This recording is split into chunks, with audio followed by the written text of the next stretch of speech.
informal session, part of this session, and welcome to another Saturday, early Sunday in Australia. Uh, we are going to do our usual talking, presenting by one person and discussing by others. This morning, if you read the announcement, and you may have because you're here, also glad to see that we have a larger crowd so far than we have for the last several weeks. I hope that's due to our presenter and not due to the fact that more people are confined to home because of COVID again. But welcome to you all. If you read the announcement, we're talking self-evaluation. Are you as good as you think you are? Personal answer is no. We did something on evaluation, what was it, back in March, a session on critique sheets and helping you do self-evaluation, but I think this is going to be a more straightforward, make you look at yourselves for real, knowing the gentleman that's going to, did I use that word gentle wrong? And it should be good. So without further ado, let me introduce our presenter. And this gentleman started calling, this person started calling in 1988. He's from New Hampshire. His calling career was in New England for a long time, and now it's centered in Texas, which we're out east and he's out west, and yet it's only one time zone apart, which always blows my mind. One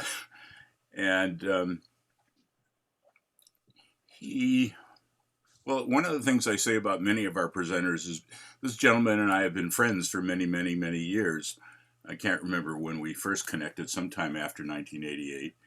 And I realized the reason that most of our presenters, I can say this person and I are friends, is because I haven't figured out how to get non-friends to talk to us. But anyway, going on to the matter at hand, he's an entrepreneur as well as a caller. He started a record label called Ego.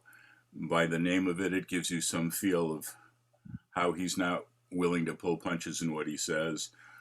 He's currently somebody that is working his darndest to save square dancing through continued providing us equipment that we use for square dancing, and he's the current owner of Hilton Audio and has been since 2013.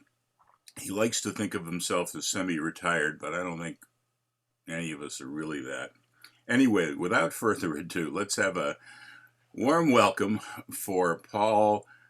I forgot to ask you. I think I used to call him Paul Cote, but I think he goes by Paul Cote now. Either one I think is acceptable. Let's have a big warm welcome for Paul. Thanks for joining us, Paul. Thank you for having me. I appreciate it, Don.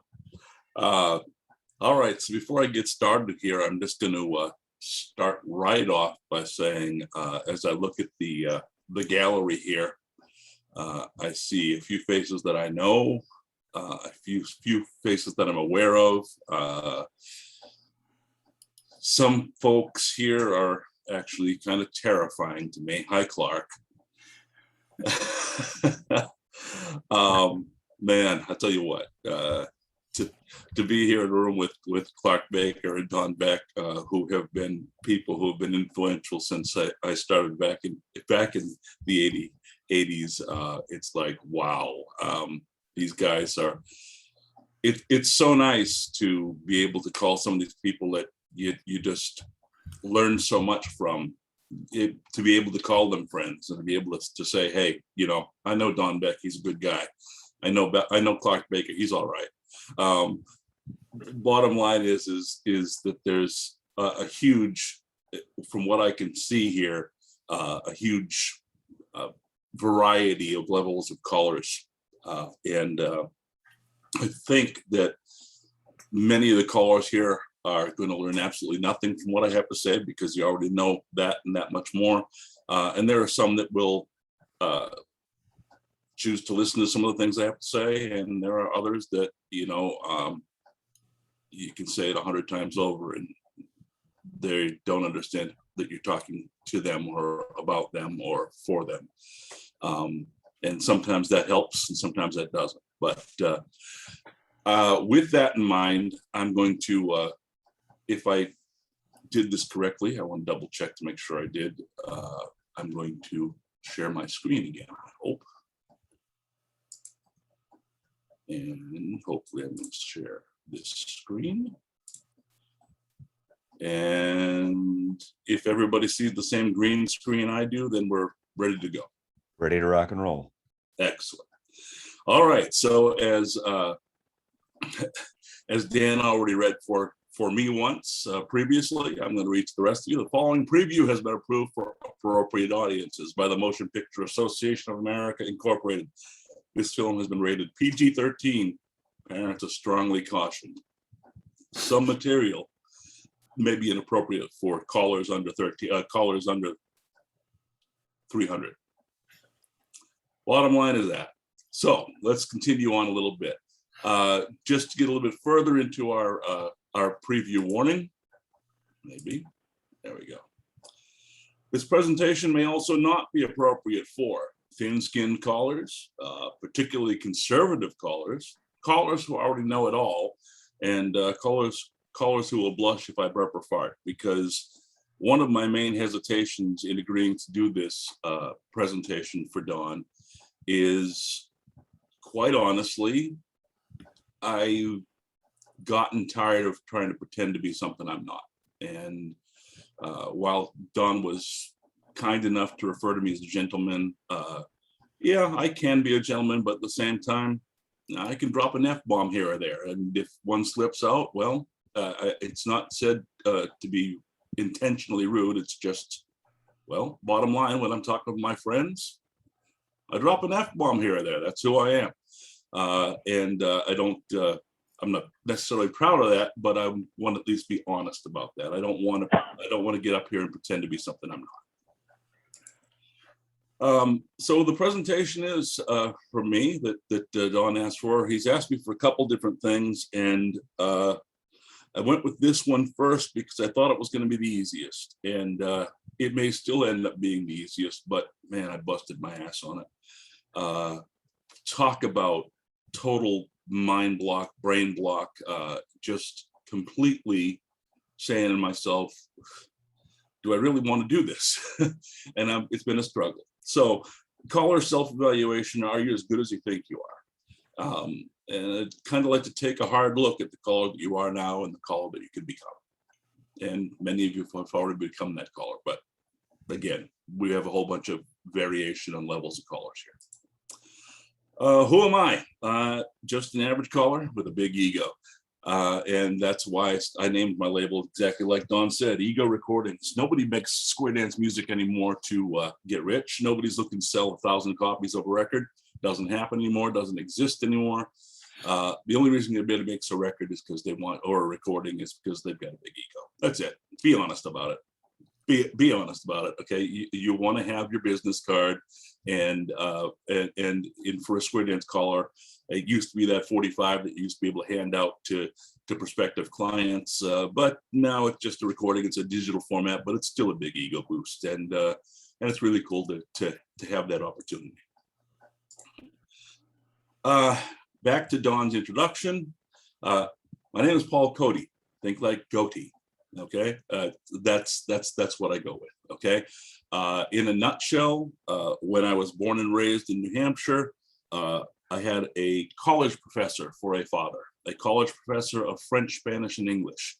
And being a person of French Canadian descent, I was told that my name is Cote. And there's a little accent over the O, and there's a little accent over the E. Don't ask me what those accents are. One looks like an upside down V, one looks like a little slash. But bottom line is, when I was within range of Dad's belt, I was Cote. Once I became a little bit further away from Dad's belt, especially once I moved south of the Mason-Dixie line, I realized very quickly that Cote was not going to fly in the South. And so I went with Cote, which is, that's a typical presentation. Some people say Cote, I'll respond to it. Some people say several other things. The only one that bothered me was when I was in junior high school. I did not care for it when they called me Cotex. I did not care for that at all. But hey, junior high school, that's where you're going to get beat up most in life, right? Again, as Don said, I'm originally from Atkinson, New Hampshire. Now I live in Houston, Texas. Why Houston? Because when I took a buyout offer from Verizon several years back, I had only one goal left in life, and that was to never see snow again. And so that's how I ended up in Houston, Texas. No other reason other than that. As he said, I started calling in '88. I do own Ego Recordings. I own Hilton Audio Products, and I also own, though I'm very kind of ashamed to say it because I've done so little with it since I got it, dosado.com.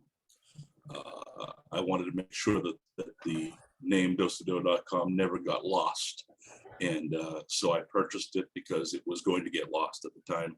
And so I took it over. But I still have much to do when it comes to the Dosado scene. Let's see. So we have a small representation of the number of callers worldwide. My latest information came from the cedar.net website, and it's just a guesstimate. It's not anything specific. They say 1,984 caller and queuers in the world right now, over 24 countries. So let's just use a guesstimate of 2,000 callers, just as number, because the actual number doesn't matter because we're dealing with percentages is what I want to talk about.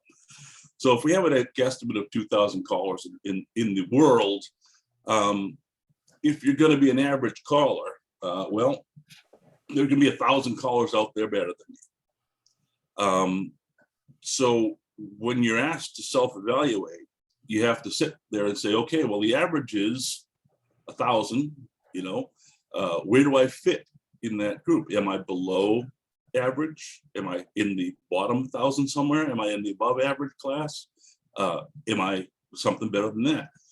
Bottom line, if it's 50-50, if it's a matter of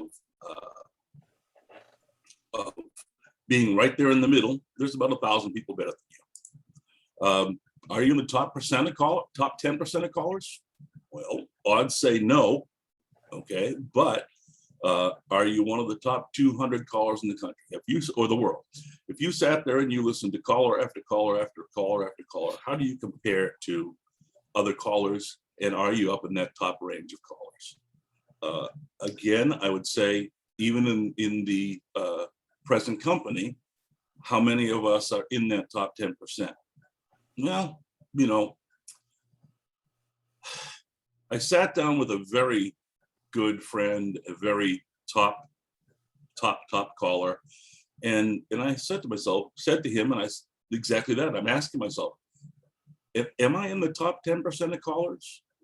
And the answer is, in some ways, I might be, but in most ways, no, I'm not even close to that. But I think some people think that perhaps this is where they belong. Are they in the top 5% of callers out there? Is there only 100 callers in the world better than you? It's a nice thought, but is it realistic? Is it true? Most likely, if you're going by the law of averages, not. Okay, that's just not going to be the case. 1 second here to get my thing moving a little further on the screen here. So if the law of averages says not everybody can be in the top 10%, then why do so many people think that they're as good as they, or that why do they think that they're so good? And well, a huge part of that, of course, is going right back to ego. That's what we do. We're egos. We are on the stage to present a show, a program, something where we think that we can convey our skill or our what's the word I want to use? We have something to give to the dancers that hopefully they're going to enjoy and go forward with. Is it always going to be perfect? Heck no. Matter of fact, a lot of times it's not. But the question for me is, again, if the law of averages says not everybody can be in the top 10%, then really, where do most of us fit? Well, most of us should fit right here in the middle, in that average category. Some a little bit more, some a little bit less. And again, we all know the superstar that's out there. There's always going to be that top guy listen, I have said 100 times over, and I post about it and I wrote about it, and I still say to this date, which is about 8 or 9 years later, I danced the single best tip of dancing I've ever danced in my life to Jet Roberts. I mean, it was an advanced tip. It was a tip that the floor had no business succeeding on, but Jet offered that perfect amount of assistance without being too talkative about it. He made that floor succeed in a way that they didn't have a choice but to succeed. And I left the floor and I sat down next to my wife and I, honest to God, wept. And my wife asked me, "What's wrong? What's wrong, Paul?" I said, if we could all do what Jet just did in that last tip, the activity would be a completely different form than it is right now, because most of us don't put on that kind of clinic that he put on without ever intending to put on a clinic. So I was talking to my producer, Buzzy, who does all of the music for Ego Recordings.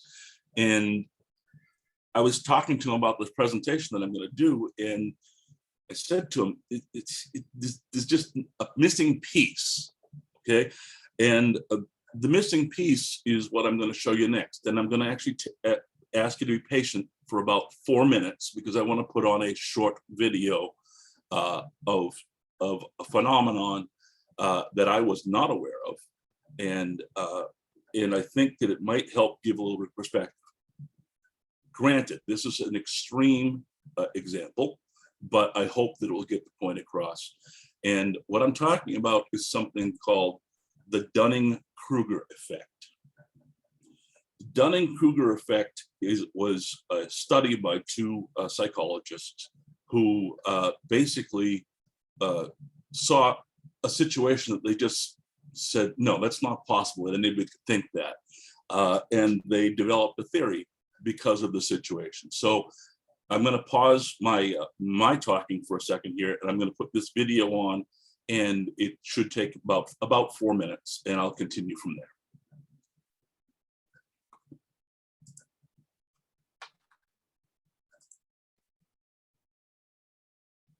On April 19, 1995, MacArthur Wheeler robbed a bank with his face glazed with lemon juice, believing the juice would make his face invisible to the surveillance cameras. He thought so because lemon juice works as invisible ink on a piece of paper.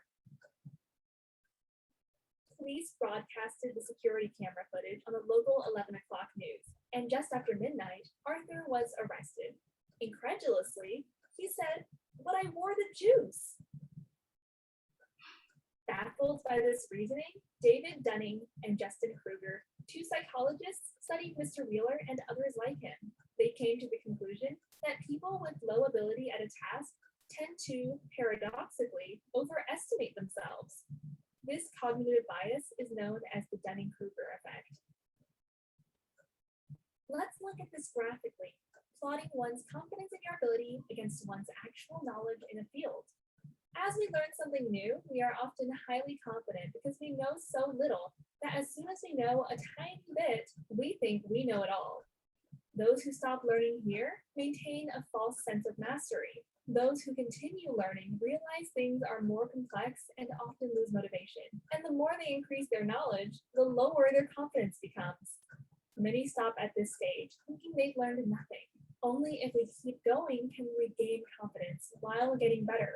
And at the end, we will be full of knowledge and almost as confident in our ability as right after we started.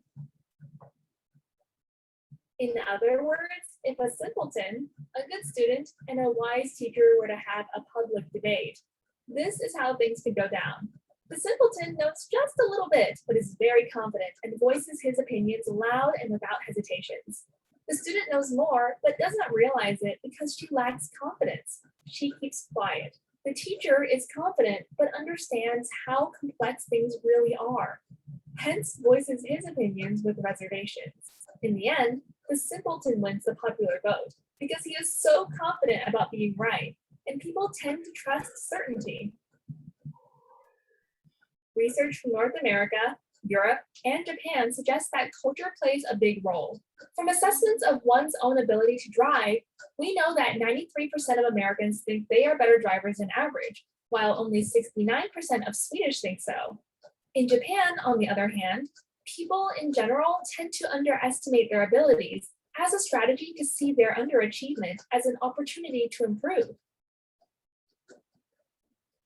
Setting out on a journey of learning can be a daunting experience. What starts off as a leisurely stroll soon changes into an intense battle of willpower between you and an intimidating amount of knowledge. Do not give up. The longer you fight, the more power you gain, up until the point you win. And in the end, if you persevere, you may be elevated to the ranks of Socrates, who over 2,000 years ago left us with a quote of wisdom. I know that I am intelligent because I know that I know nothing.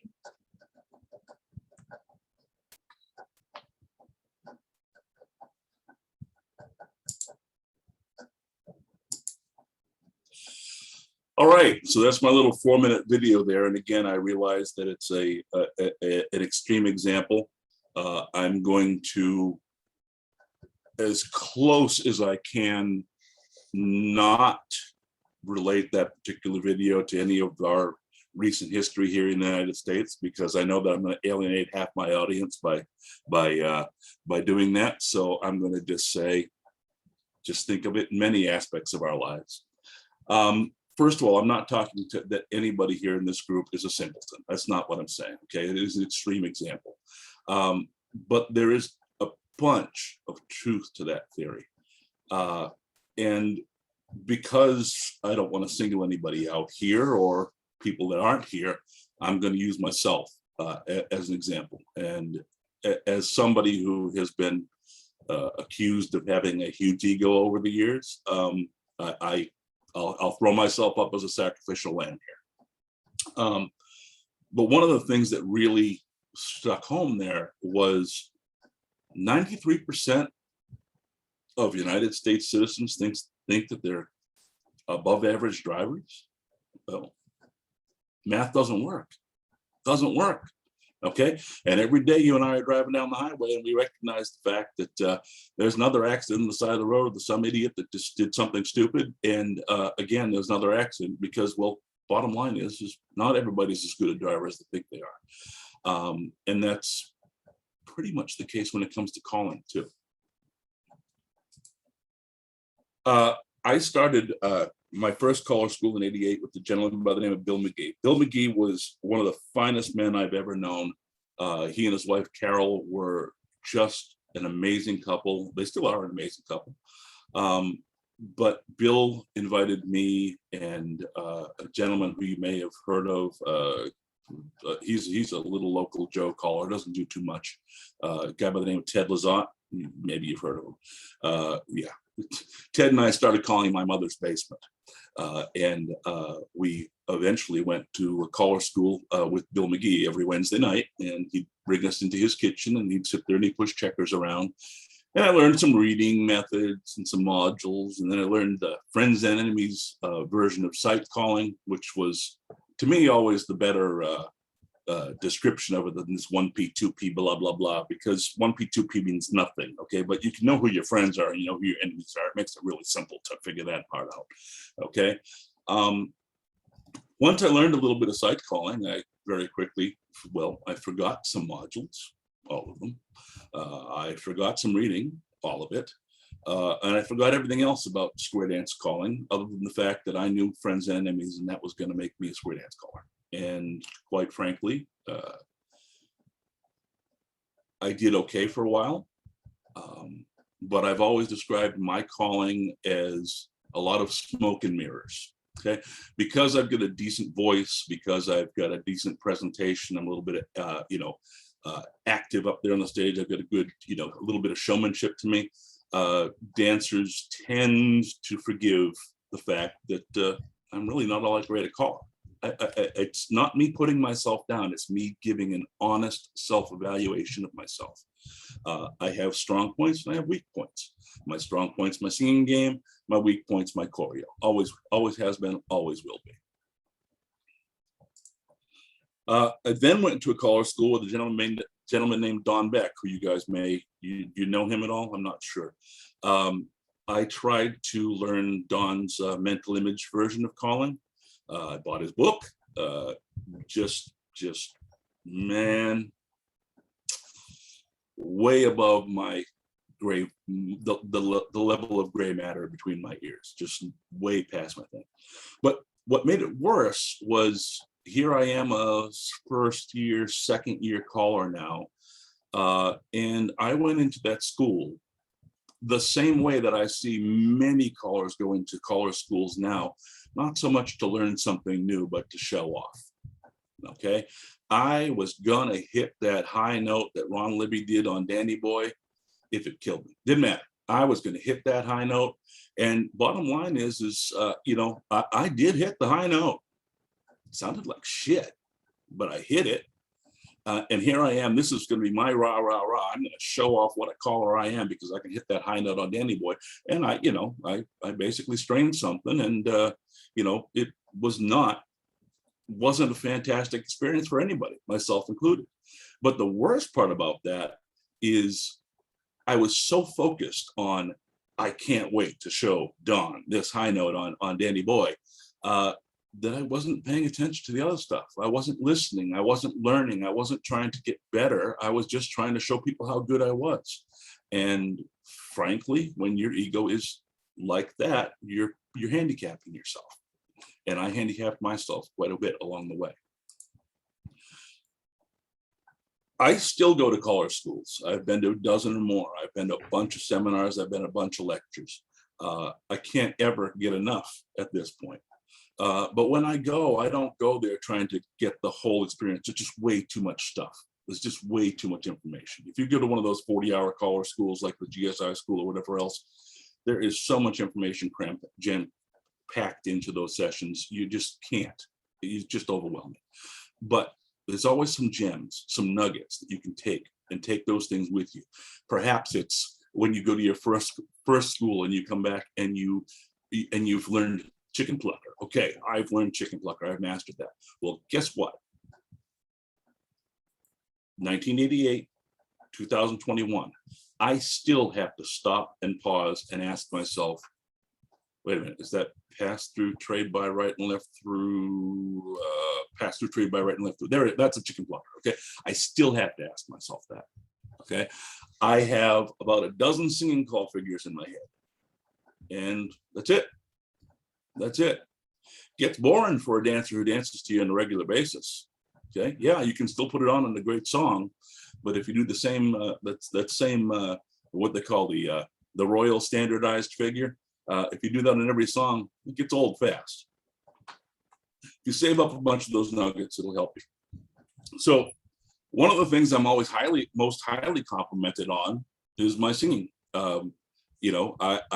I believe that I have an above average singing voice for square dance callers. Okay.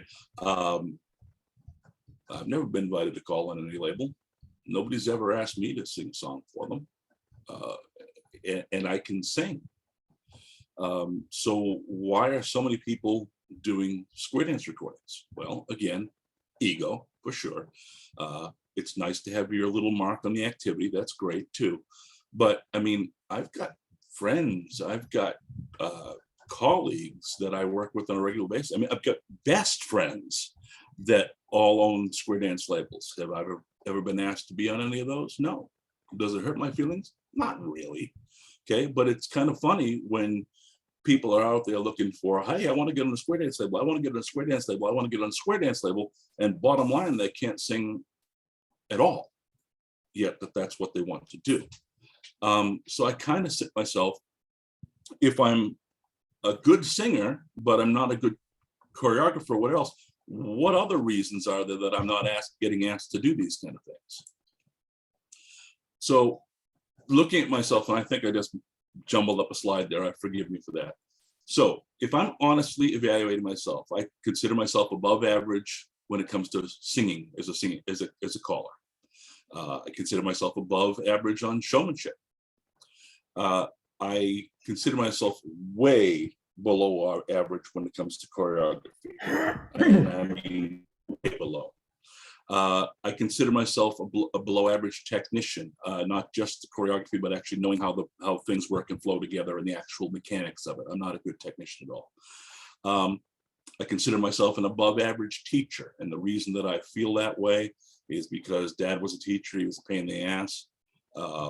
I also have taught in my regular job and in calling for quite a little bit. And I think the thing that makes me the better teacher than many is I've learned that it's not so much important to repeat the same thing over and over and over again. And when somebody doesn't get it, just say it louder. And when they still don't get it, say it louder. And then again, they still don't get it, shout it. I've learned that people in general have different ways of learning. And you have to be willing to try and present something in several different ways to connect to your entire audience. For example, touch a quarter. What is touch a quarter? Is it that one wall? Is that 90 degrees? Is that 25%? Is that any number of different ways that you can use to help somebody understand that what you need them to do is to step forward, touch hands, and then turn one wall. Whatever that's going to take, you have to figure out a way that resonates with individual members of your classes. And I think that that a lot of callers really don't succeed at that. They just try and say it over and over and over again, and it just doesn't work that way. I consider myself, even though I've got low choreographic skills, I think that the choreography that I do use has very good timing and very good flow. And I attribute that to my musical background. You know, callers basically have two paths to becoming square dance callers. They are either, and the majority over the past 30 years anyway, the majority have been attracted to the puzzle.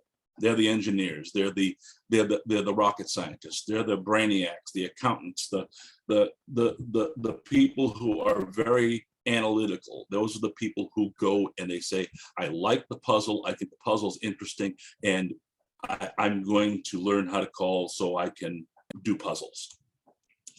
The other kind of caller is, again, a huge minority in recent years, is the people who have a musical background. And you know, I'm never a musical professional, but I sang chorus. I was in a band. I was, you know, I'm very familiar with timing and flow and things like that. So that part works well for me, and that's why I say I'm above average. Am I going to say I'm in the top 10%? No, I'm not going to say that. I'm going to say that I'm above average, and I'm not going to worry about being in the top 5 to 10% because bottom line is that's not always an attainable goal. Okay. Yes, it happens sometimes, but a lot of times you have to remember, law of averages say you're not going to be one of the top 10 callers in the world. That's partly because the top 10 callers in the world keep on doing it and keep on doing it and keep on doing it, and they never stop. But that's all right. No, that's another topic altogether. So this is where I jumbled the slide. So if I consider myself above average as a singer, and many people say that I'm, well above average, people rant and rave about my singing, which I think is overrated for sure. If I'm that good, why aren't I not invited? Well, number one, I don't always play well with others. That's flat out honesty there. I don't. Okay, sometimes I'm a bit of a dick. Maybe they think that having me on their label would be a detriment when I got up on the stage with them at the national, whatever, and I couldn't, find my corner. Am I a prima donna? Am I high maintenance? Sometimes it's not so much that I'm a prima donna, but it's like I get intimidated by something and I back off and I don't want to do it. I've been asked to do a ego recording hour, at the national convention. It's like, guess what? Ego is pretty much me right now. Ted has gone on to form his own label, which I, completely support him in. The other guys that were recording don't want to record it because they don't want to pay for it anymore. But bottom line is just me. What the heck they want to have just me for an hour of ego recordings up there? That's just not interesting. And bottom line is, just like this parental guidance suggested at the beginning of this session, I can be accused a time or two of speaking my mind, whether it's appreciated or not. And you kind of reap what you sow, right? Part of the deal. So when you're comparing yourself, what you got to compare apples to oranges, right? They have to be the same category. So I'm the best caller in my family, no doubt, because I'm the only caller in my family, right? I would consider myself above average here in Houston. There are many callers that are better than me. There are many callers that are not as good as me. I think I'm somewhere above average there, maybe even in Texas. I'm not sure about Texas. There's some great guys out there too. I'm well below average when it comes to the national caller scene. These guys get up there putting on their show, song and dance, night after night. Those guys are, that's another whole level. Is it a level that I could get to? Not anymore. No. Perhaps years ago, if I had put in my time and did my work, I could have gotten to that level. But no, that's not who I am. And it's something that I'm not willing to work for anymore. I'm tired. Like I said, I'm semi-retired, and I am going to kind of, just not lay back and just let it all happen. But at the same time, I'm not looking for those big major festivals. I'm not looking for those things anymore. It's like, it's just not in the cards right now. The people that I call my peers, people that I'm friends with, I'm well below average. I mean, here in town, I get Bob Byer and Wade Driver. I consider them good friends, and I couldn't hold a candle to them. Nationally, I mean, not to be a whole name drop thing, but there are many top callers that I consider myself friendly with, and I just don't even come close to them. The funniest story, and he's getting sick of me telling the story, but I'll keep on telling it until the day I die, which wasn't 5 days ago, which is a surprise to me. There was a time, the first 10 years that I called with Ted Lizotte. Ted and I, he was my best friend since my sophomore year of high school. We've known each other forever. Worked jobs together, everything. We just, bottom line, hell, we were in adjoining parking lots. I was managing Burger King. He was managing a Wendy's in the very next parking lot. That's how interlinked our lives have been. But there was once upon a time before Ted became the amazing, just insanely amazing talented caller that he is, where he and I would call together as the duo up on stage, and Ted would be doing his thing, calling, doing his little choreo. I was doing my little choreo. He'd do his little choreo, and all of a sudden I'm sitting there on the stage right next to him, and all of a sudden I get a little elbow to my arm, and I knew at that point it was time for me to find his corner for him. Can you imagine having to find a corner for Ted Lizotte? No, sir. Doesn't happen. Nobody needs to find a corner for Ted Lizotte. But in '88, I did get to do that a couple times. So did I just do that same slide twice? Forgive me. Again, big fish, little pond, little fish, big pond. What are you comparing yourself to? Okay. So as a caller, yeah, I'm a bit, well, I mean, literally I'm a big fish, but in addition to that, but I'm a big fish in little pond. There's only a couple thousand of us. Okay. So my percentage as a caller of where I fit is it's such a smaller pool. I don't have that same competition that I would if I wanted to go out and say, you know, sing opera. Okay, because Paul Cote's voice for a singing call as a square dance caller is not anywhere near as scrutinized as Andres Bocelli, who's got his next opera album coming out. Bottom line is, I can't hold a candle to Bocelli. Okay, but everybody's, oh, you ought to go on America's Got Talent. Oh, you ought to go on The Voice. America's Got Talent is not looking for this, not happening. And even with The Voice, no, not going to happen. So what can you do to better evaluate your own skills as a caller? All right. There's a lot of things, and I'm only going to touch on a few because I know this is not an all-day session here. I'm going to try and wrap it up in the next few slides here. Anyway, I cannot stress enough how important it is for you to record yourself regularly. Okay, and it's not important to just record yourself, but go back and listen to what you've done and write down and take notes and say to yourself, this I did well, this I need to work on, this I need to just scrap completely. Okay, record, listen, record, listen, record, listen regularly. I still do it a dozen times or more a year myself, and I've been at it 33 years. All right, so if I'm going to do something, I'm going to work on it and develop it best I can. Once you finish recording for yourself, then record some more and give it to others to listen to. Okay, others that will give you an honest answer, an honest, true response. Last Friday night, I did a dance at the Woodland Stars here in Texas, and there were a couple young people that came in and watched what we were doing for dances. And my wife was sitting next to me, and she said, "We've got some guests over there. You might want to put on a good one." And so I flipped through my good ones, or scrolled through my good ones, however the case may be. And I said, oh, okay, I'm going to try this one. I'm going to do, what the heck was it? Oh, Great Balls of Fire. Yeah, Great Balls of Fire. You know, you shake my nerves and I rattle my brain. Well, guess what? It was too high. I pitched myself out. It was god awful. I knew it was god awful. Okay. The dancers didn't say anything to me. The guests certainly didn't say anything to me, but it was god awful.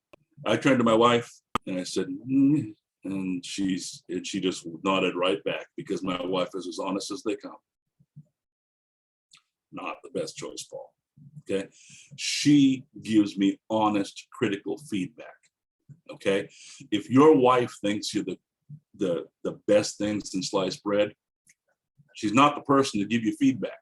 Okay. Because you're not the best things in sliced bread. None of us are. We all can improve, and we can all get better with honest feedback. Give it to you. Give it to your spouse if she's honest. Give it to your peers if they can be honest with you. Okay. I can't go up to somebody that I know and say, hey, I want you to evaluate this for me and get it right. Okay. I have to recognize the fact that some people are not going to be that honest. And that's true even when you're dealing with educators and people teaching schools. Okay. One thing that I need people to understand is caller schools run on word of mouth and the feedback they get from their attendees. Okay? If a caller's school presenter lets somebody know that they're absolutely the most god-awful caller they've ever heard in their life, there's not really much chance that that caller is coming back to that school the next year and the next year and the next year and the next year. And guess how those caller schools run? They run for money, okay? If they don't have students to come in and pay the tuition, they can't run the school. So there has to be a certain amount of, you know, I think you could probably get a little better on that, when inside they're all rolling their heads and saying, oh my God, what was that? All right. And I believe that each and every one of you know that, whether you're a presenter at a caller school or whether you've been to a caller school. If you're listening to other callers in the hall, you know, sometimes you say, wow, that was really cool. And other times you say, oh God, that is just never going to happen. It's never going to happen. So review your recordings, okay? And go back and look at recordings or listen to recordings from years past too, because you'll see how you progressed along the way. All right, I'm putting this video on here. It's just a few seconds. Again, we're just a couple slides from finished. I'm putting this video on, and no, the video is not out of focus. It's not out of frame. It's also not going to have any music as long as I hit the right button. And I just want you to look and watch. And this is a newer caller who's calling to these folks. And I was sitting there on the side and told him that I'd review some of the things that I saw him doing. And so I put this on. Where is it? Okay, I put this on. And I don't want any faces. I don't want any, I'm not looking for any identifying qualities, though you might see a face pass by here. I don't want the music, because I want to feel and I want to see and I want to know that the music is there in their feet. Okay, I want to see that they're all dancing at the same tempo, that they're all turning at the same tempo, that they're all succeeding. Because if half the floor is broken down, they're not dancing. Okay, they're not getting the better experience. As you watch this guy, brand new caller, only been at it a couple of years now, but his timing overall is fantastic. Like here's your probably halfway. There's a very slight pause, come down the middle, do a right and left through, right into a square through. Okay, goes into it, looks like a right and left through the outside too, a veer left, maybe a couple circulate. But bottom line is, those people are not running, they're not stumbling, they're not pausing and pausing and going, pausing and going, pausing and going. They're actually doing a very good job of dancing to whatever it is he's calling. And I don't care what he's calling, doesn't matter. Okay, all I care about is that I see feet moving constantly on that floor and nobody's running to catch up. That to me is a successful evaluation of the person's skill when it comes to timing and choreography. You could also see some of the flow in there just going really nicely. And I told the guy, I said, you know, you're really nice, okay, for a second year caller to have that level of skill when it comes to timing and flow. That's good for me, you know. Maybe somebody will feel different. So in conclusion, bottom line, just keep getting better. Do everything you can. You statistically, you are just not likely to be as good as you think you are. Okay, it's not me trying to be rude or mean or nasty. Okay, I'm not calling you a big lump of whatever. I'm just saying odds are pretty darn good you're not as good as you think you are. Accept it and learn from it. Figure out ways to get better. There's all kinds of ways to get better with time and practice. Don't wait the 25 plus years that I waited to decide, oh, listen, I really don't know what the heck I'm talking about. You know, I'm that guy over there with the Socrates thing. I'm that simpleton where, you know, I learned friends and enemies so I can take over the world of square dance calling. Well, guess what? That works all fine and dandy until you walk into a black and white ball in a hall that you've never been in with dancers you've never had dance to you before. And all of a sudden, that sight calling goes straight out the window pretty damn fast. And when you get nothing to back it up, which I don't have anything to back up my friends and enemies, it really gives you a little bit of humble pie really quick. And I like pie, but humble pie is not my favorite. Constantly seek feedback from people that you respect and people that are willing to give you honest feedback. Don't be needy about it. Don't go crying to everybody every week and say, yeah. But do request to try and get feedback, and continue your continue your college education forever. Okay. Even though I consider myself pretty much retired at this point, I still enjoy going to college schools. I still enjoy the sessions, even the Zoom sessions. I'm getting more into them as well. Consider private lessons. I know Tom Miller does private lessons. I think maybe Daryl does as well. But consider those private lessons. But folks, just be aware that there's always that much more to the game. And I believe that's the end of my presentation. And I hope it was not too long and drawn out, but that's what I got. Let's what do I want to say? Let's really thank Paul for giving us a way to honestly look at ourselves. For those of you that actually listened, or people like me that know everything, and so I didn't bother listening because I knew what he. No, Paul, I knew you were gonna do a good presentation, but to my surprise, not surprise, but to my pleasure, it was much better than expected. Knowing you open up and you say it like it is, but hopefully people will read the message. We've said some of these things in the past in slightly different ways, but you really, I love the thing that with 2,000 callers, you're not going to be the best one, and you know it.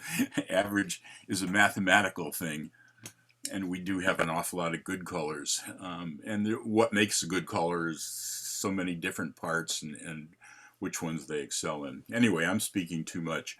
Has anybody got any initial thoughts to Paul to get this thing started? Get our conversation. I got something. I got to go pretty quick, but I'm in Toastmasters. I don't know how many people have done Toastmasters, but the key to Toastmasters is evaluations. And if you're doing public speaking, evaluations is the key. And it's just about like this. I mean, you get some real good, honest evaluations, and sometimes you don't. And you can tell the people that aren't giving good evaluations, they're just trying to polish something that isn't really worth polishing. So I'm with Paul that evaluations is the key. If you get good, honest evaluations, I think it will improve you. But if you keep getting somebody to say, yeah, you're doing a good job, you're never going to get any better. So that's my thought.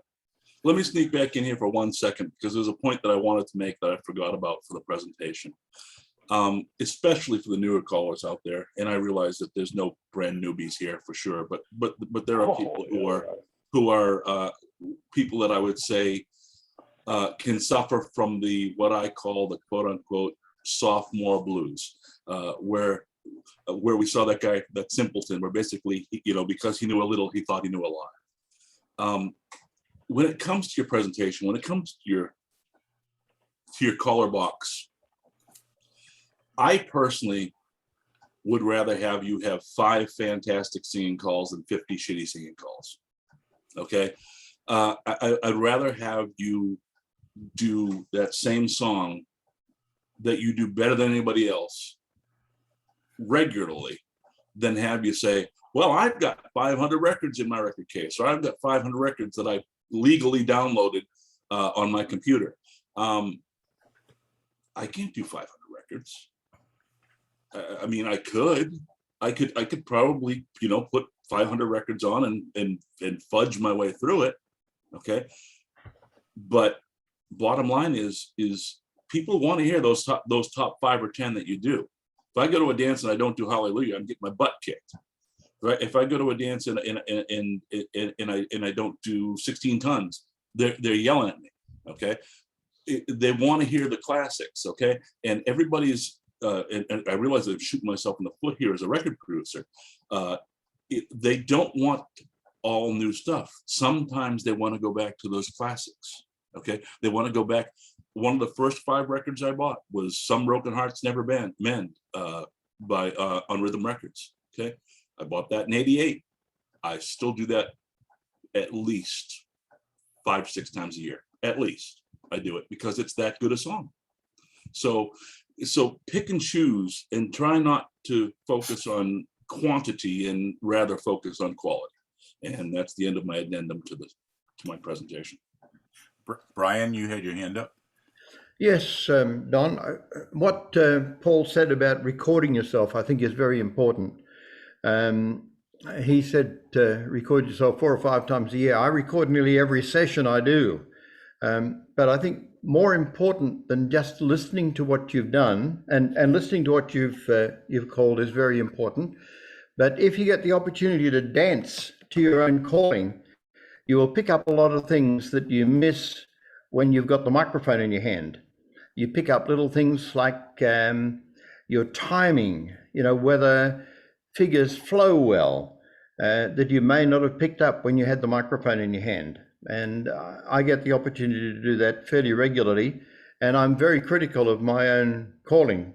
Another thing that I'd like to say is that if you listen to different callers, it's not how they sound that makes them a good caller, it's how they are to dance to. It's more important to be a good caller to dance to than it is to be a good caller to listen to. And we've had some very, very good callers who have not been good singers, but they've been wonderful to dance to. And I know other callers that we've had here in Australia who have been very good singers, but as far as dancing to them is concerned, they're the ones that I would pick to go and have a cup of coffee while they're calling, because they're not particularly good to dance to. Their choreography is not good, and their timing is not good, and the body flow is not particularly good. So it's really important to pay attention to what you're calling, and not just the way you sound. Brian, I've got a question for you. When you get to dance to your own calling, are you doing that by yourself with a virtual square, or do you con friends to joining you in that? No. We have some groups where they dance to records from time to time, house parties, sort of things we call them. And I get to dance to myself there. And I find it very, very interesting, to be able to dance to your own calling and to critique your own calling. You pick up a lot of things by being able to dance to yourself rather than just sit and listen. It is important to listen to yourself. I play my own recordings in the car sometimes as I'm driving along to listen to them, because you do pick up stuff there. But you also pick up a lot of stuff by actually dancing to your own calling. And when I run caller schools, one of the things that I do is I record the callers at the caller school and then get them to go down on the dance floor and dance to their own calling. And sometimes listening and dancing to yourself, you can pick up things better than just having somebody give you a critique. It sounds like an excellent idea, excellent thoughts. Paul, when you were talking about finding the right person to critique you and that your spouse can be really good, it reminded me of a story that a friend told me. I don't know if you recall Pete Ellis, who was in New Hampshire and called for a while. Pete told me that he did a tip once and he just felt that didn't come out right. Not such a good job. And he got off the stage and dancers came up and said, "Boy, that was really good, Pete." And as he was walking to talk to his wife in the back of the hall a little further, another dancer came and said, "That was a great tip." And he started wondering if maybe he was self-evaluating wrong.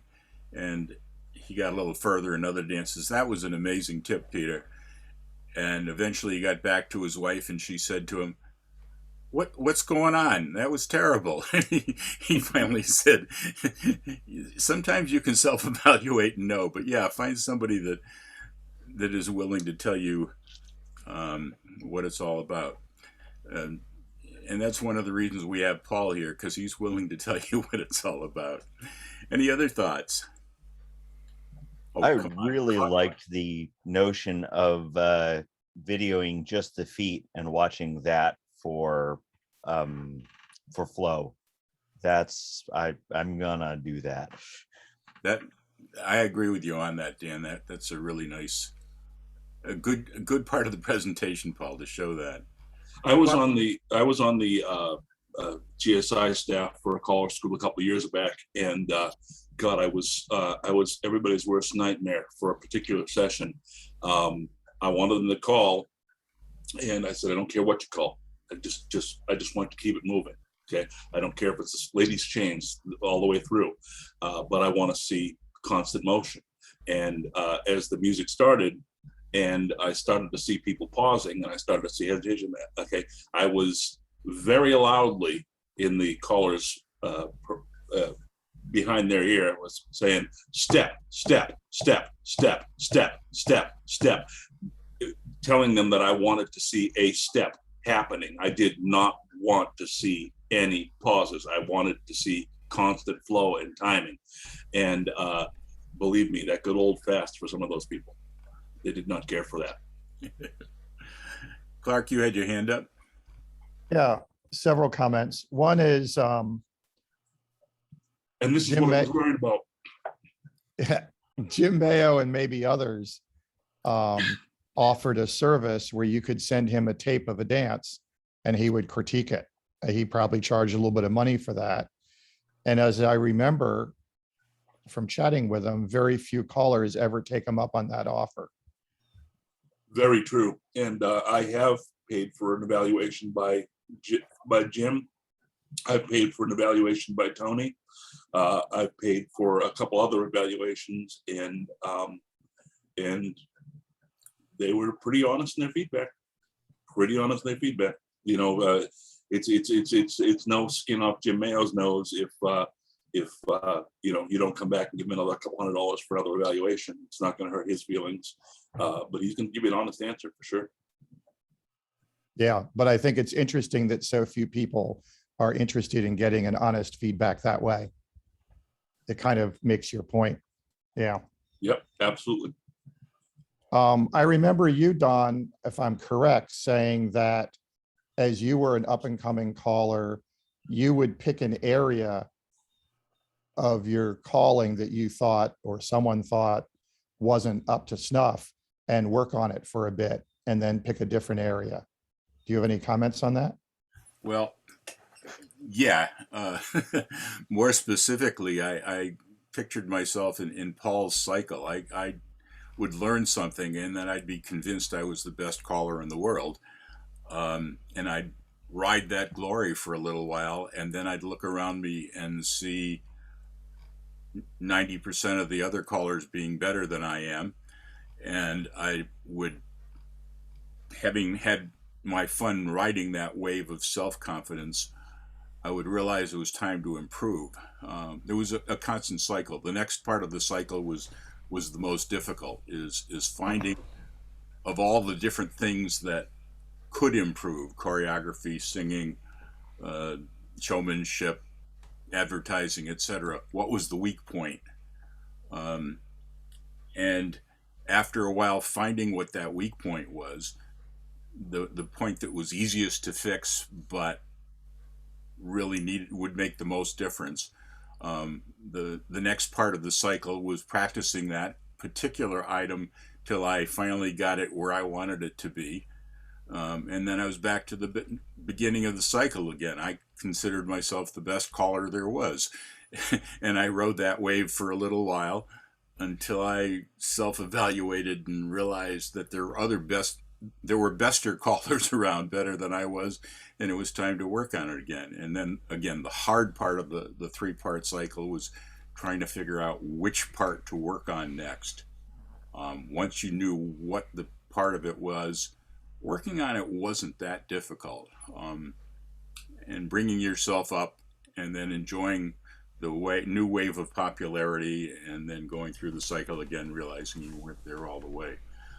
Paul, when you talk about singing being your prowess, I think a lot of people think of me for choreography, but in fact, what drew me into calling was doing a singing call and then doing nothing but singing calls for 2 years until I had to figure out how to do patter. And after figuring out how to present patter, it was another whole bunch of years before I realized there was more to doing patter than just reading sequences out of magazines. And that Don Beck vibrato is classic. Say that again. And that Don Beck vibrato is classic. Oh, I hate to hear that. I never have figured it out. Anyway, Clark, I hope that answers your question. Any other? Oh, I see a hand up. Gerhard. Yes, I hope you can hear me. I have a question in this round because we have a small caller group during the COVID thing. We had Zoom sessions. We're still doing it once a month. And we had the same topic, how can we improve ourselves? We did several things, like suggested we put up songs and send it to each other. And one of them even had a singing teacher who gave us some feedback that was hard stuff, really, for each of us. And in this discussion, we came up with a definition of what a caller should do, or what is the things that he might have. So this professional presentation, music, and all this kind of stuff. And one of our ideas was, and still is, can't we put up a little card where you have up to 10 or 12 categories, and ask dancers to do an evaluation of us, and just find out where's the weaknesses and where are the strengths that others consider of us. And we are about, well, when COVID is more over than it is now, we really wanted to try it, but haven't. But the first feedback from other callers was not that overwhelming, because they said dancers can't do that. Then we are into a competition, and we don't want to go into competition. We are just callers. We want to do our thing. And so my question in this round is, what would you say to something like that? Can dancers evaluate us? Is that a way of going forward? Or, well, would you go into such a thing, let you evaluate by a caller, by dancers? Paul is going to answer this. Daryl's had his hand up, and I know he has to leave soon. Paul, hang in there, and let's hear what Daryl says. Dancers, they critique you by their feet. And I've heard it said so many times, said it a few times myself. Watch their feet. If they're coming in the door, you're doing all right. If they're going out the door, you ain't doing so good. No, I personally, I like critique from the dancers. Take it with a grain of salt. They're not going to be what you need. And yes, I am going to have to leave here, but I do want to say that after a year and a half of not calling a dance, I have to be a little forgiving of myself. So the ego, that might be part of the ego too, Paul, I don't know. But I am definitely not the caller I was a year and a half ago. I take it as incentive to do what I have to get back to what I was, at least what I was, no matter whether it was in the 10% or the lower 50%. Be kind to yourself as you go along here, folks. It's not something simple that we do. It's not easy. And be very, very generous with the new callers as they're coming along. Don't be too harsh on them. With that, nice seeing everybody. I'll see you again next week on this one. Oh, right. Before you go, before you go, a couple things. Just a second, Paul. One is I did want to announce that next week is a holiday weekend in the U.S., and so we will not be having a session next week. Two is that I forgot that usually on the hour, I do some thank yous and excuse people if they have to leave feel they can go without offending anybody. Does that mean if you leave before the hour's up, I'm offended? Anyway, but anyway, let's have another big hand for Paul Cote. How do you pronounce it these days? Cote, for the because Wild Bill. Thanks, Paul. Really appreciate it, and looking forward to talking to you about what some of the other thoughts we had that you might be able to present. I do want to answer Gerhard before we do finish things up here. Well, we're not about to finish. We're just Okay. about the formal ending and then open it up to the real good discussions. I want to thank Dan again, and as usual, for the technical of hosting this electronically and recording it and putting it online. And I want to thank you guys for coming and listening intently from what I could see, watching gallery faces, and for hanging in anticipation of your hanging around for additional discussion like we usually have. With that, Paul, please answer Gerhard's thoughts. Gerhard, I like what you're suggesting when it comes to dancers and having them offer you feedback, but I caution that we have to kind of be aware of the fact that a lot of the times the dancers don't know what it is that they like, but they like something, okay? It feels good to them, okay? As they're moving, as they're flowing, as they're dancing, as they're listening, as they're singing along, okay? Something feels good to them. Okay. And yes, it's easy for them to say, I really liked that song. It sounded great. You know, that they understand. Okay. But a lot of times when it comes to your choreography, to your flow, to your timing, those kind of things, they're either going to feel it and it's going to feel good, or it's going to feel it, it's going to feel bad. But they won't necessarily be able to express that to you as to why. Okay. They don't understand. They may or may not have a musical background. They may or may not have that feeling for flow and things like that. So with those kind of things in mind, you sure take some feedback from dancers, of course. Okay, but also like Daryl just said, take it with a grain of salt, because sometimes they know what they're talking about, sometimes they don't. Okay, and just don't take it, as 100% gospel truth, because they quite honestly don't always know.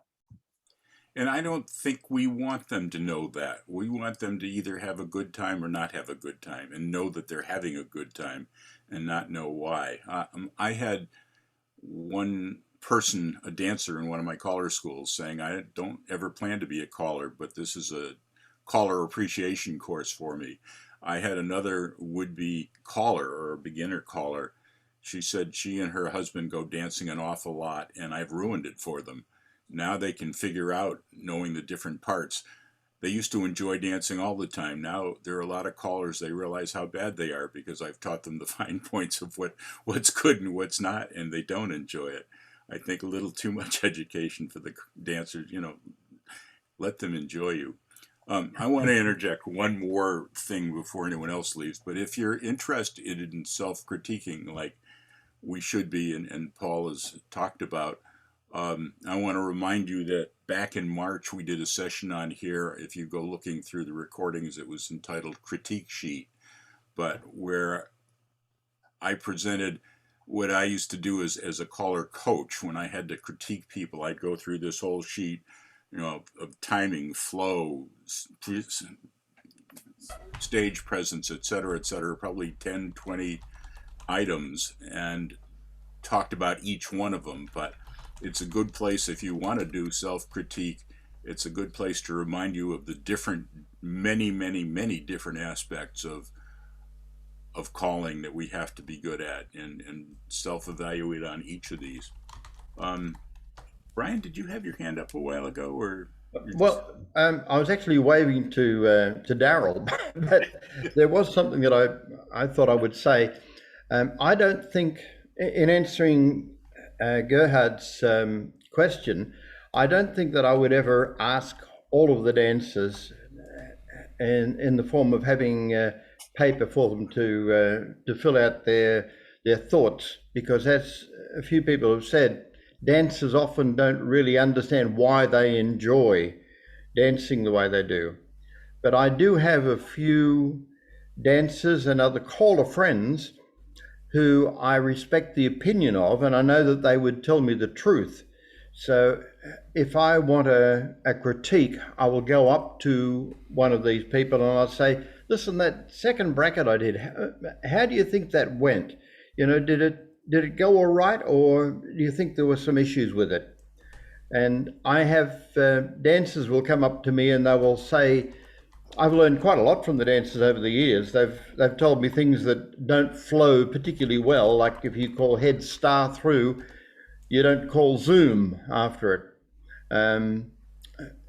Because doing a star through, the dancers are turning towards each other, and to do a zoom, they've got to turn away from each other. And, you know, I'd been calling it quite a lot, and I hadn't realized until one of the dancers came up to me and they said, you know, that doesn't feel all that great to do a star through followed by a zoom, because the body flow just isn't so great. So now I don't, even though I've got it on some recordings that I put out years ago, I don't call it anymore. If you want to call something like that, call pass through and cloverleaf instead of star through and zoom.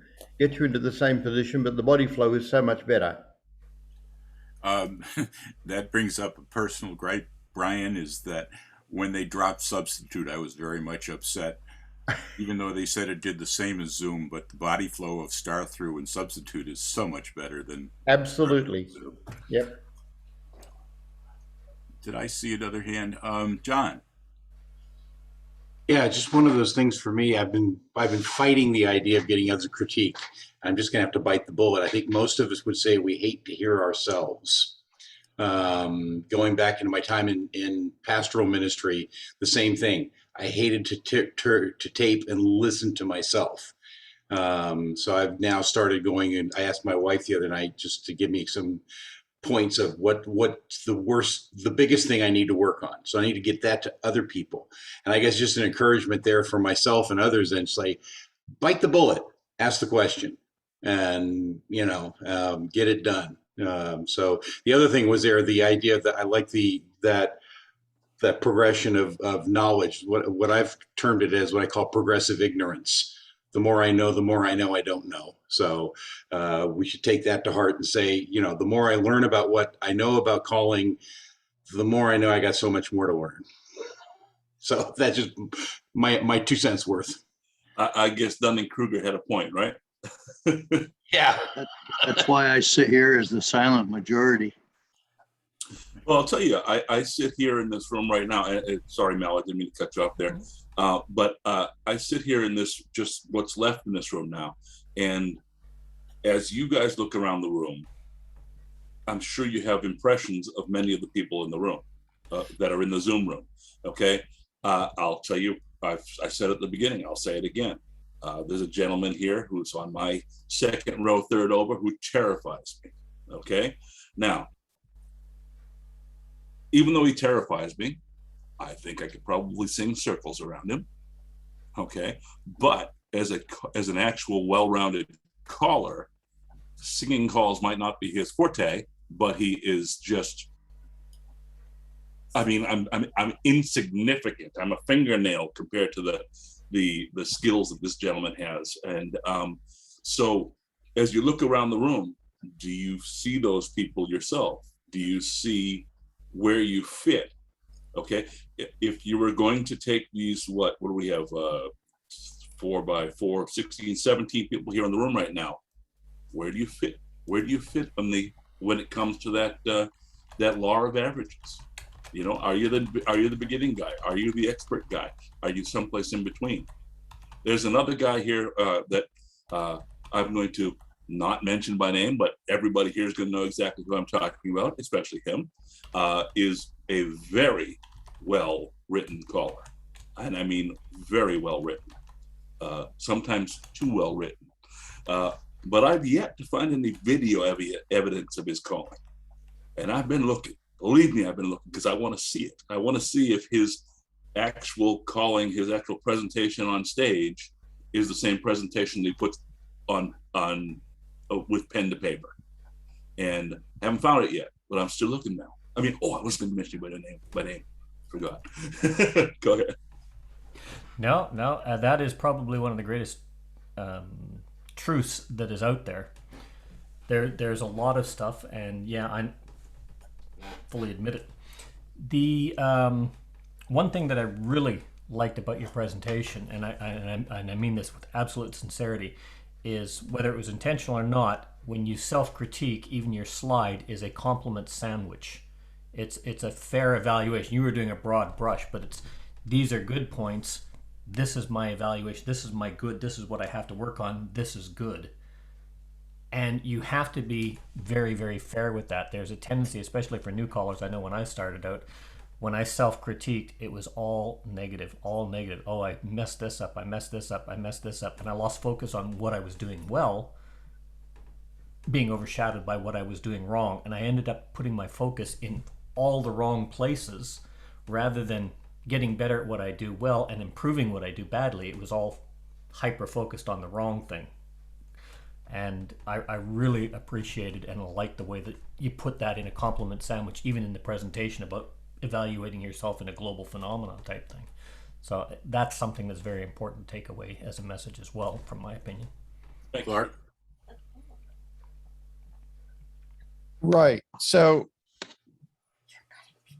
especially at the beginning, and even just the idea of we have 2,000 callers, who's the best, who's the top 10%.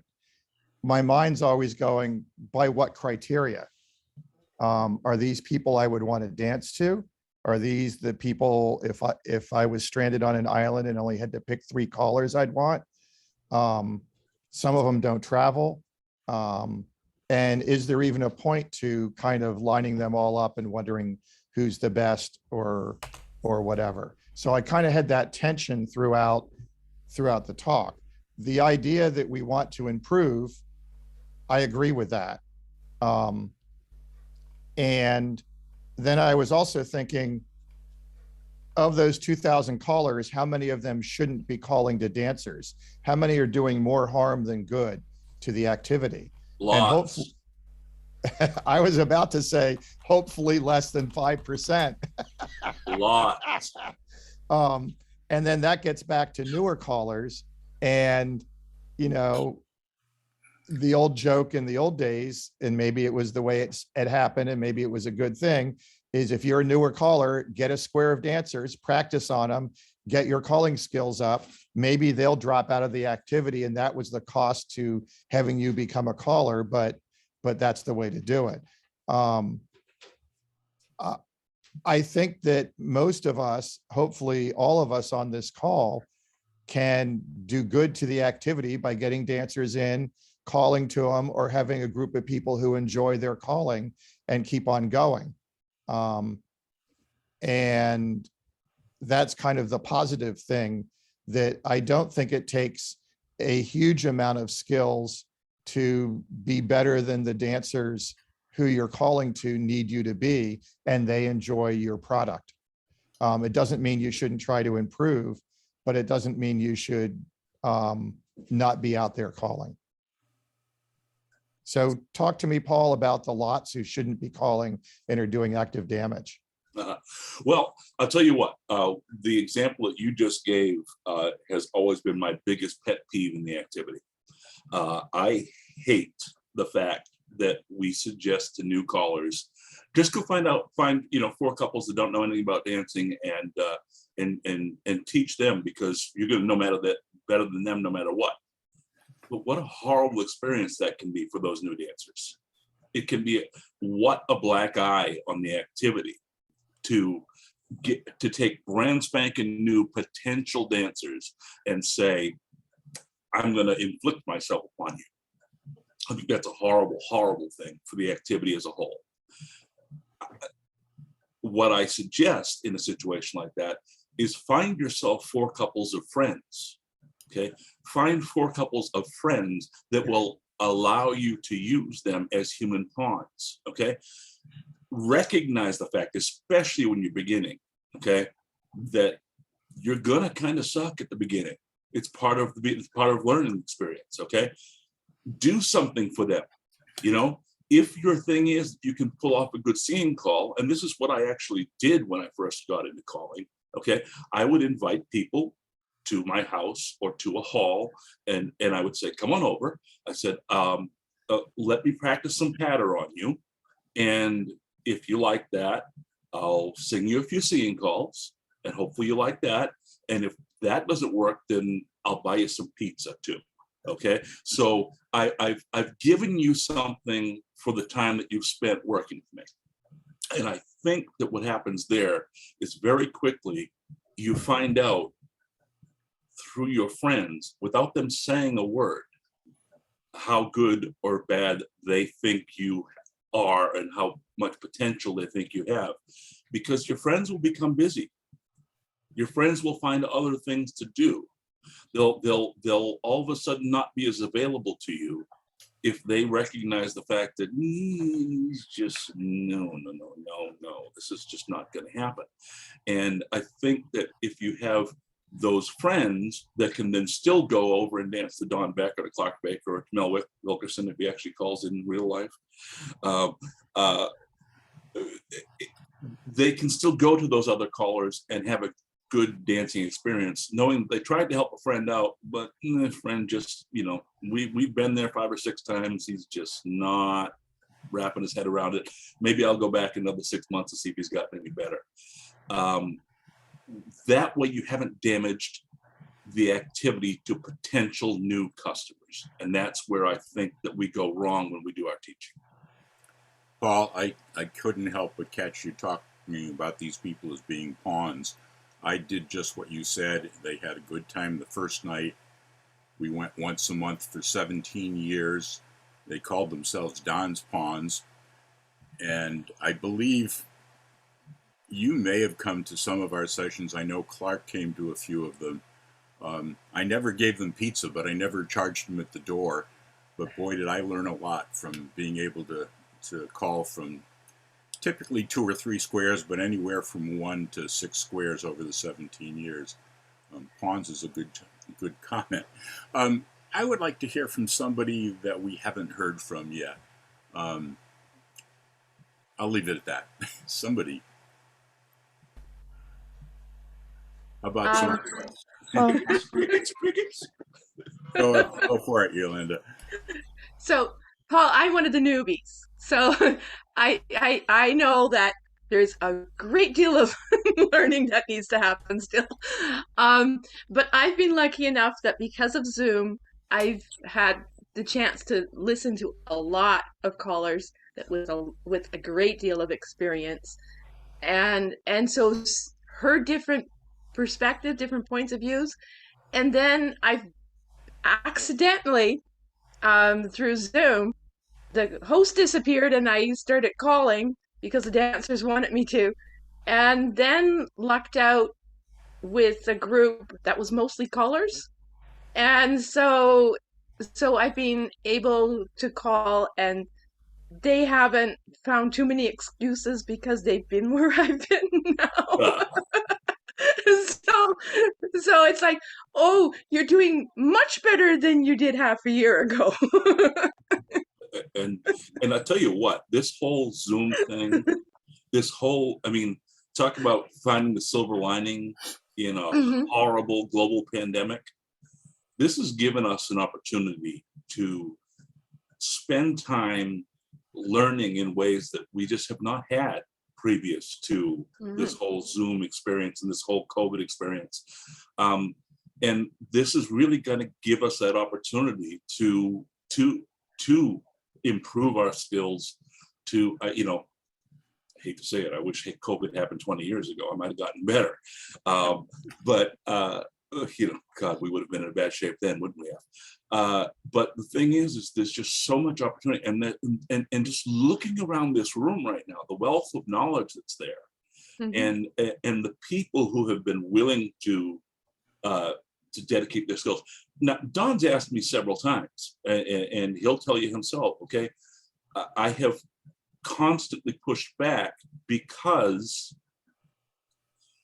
I don't fit, you know, I'm the very round peg that does not fit in the square dance hole, okay? I am not a person who, first of all, I'm completely antisocial, okay? In the square dance activity, I'm completely antisocial. I've actually written articles that have been published talking about my microphone as my security blanket. When I have that microphone in my hand, ain't nothing gonna touch me, okay? I'm in complete control. I might be shitty, but I'm in complete control, okay? But the moment I put that microphone down, I don't think I've got a decent thing in the world to say other than how's the weather, okay? And while I might go to the extreme of more self-loathing than necessary, because I really, in a lot of ways, and this is something that I'm working on outside of the activity in my personal life, I really don't like who I am. I don't really like the person that I see when I look in the mirror. And I think because of that, I can evaluate myself a little bit more honestly than many people can. Okay, I mean, if you think you're, you know, the cat's meow, well, then you're the cat's meow, and you're not going to evaluate yourself very fairly. But if you have a healthy dose of humility, which completely contradicts the giant ego thing that we all have too, because we have ego, we would be a caller. Okay, I mean, there's a reason that I named ego recordings. Okay, it's pure ego. Okay, and that's okay. Those are okay, but if you want to really work to see how you can develop your skill to become better, you have to be able to sit back and say, yeah, I really sucked that one up. And that was sucked, S-U-C-K-E-D. Yeah. Mike, you had your hand up.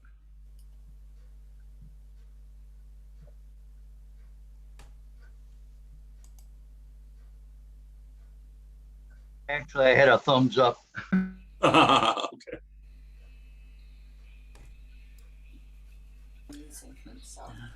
So I have a question, I guess, in that my thinking of what my goal in square dance calling is to build a broader base and recruit more dancers. And trying to figure out how to evaluate myself in that end without simply looking at how large are the groups that are dancing for me, which, let me tell you, sucks right now in COVID. I don't have a better metric for that.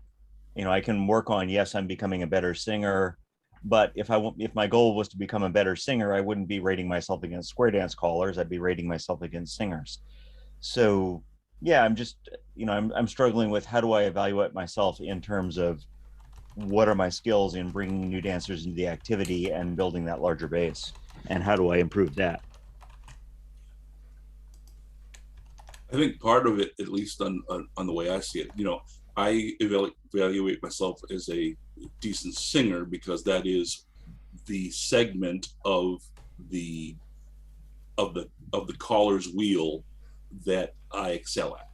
Okay, so that's where I can say that I am a little higher up than many people are. Again, same situation, choreography. I know that I'm quite a bit lower than many people are.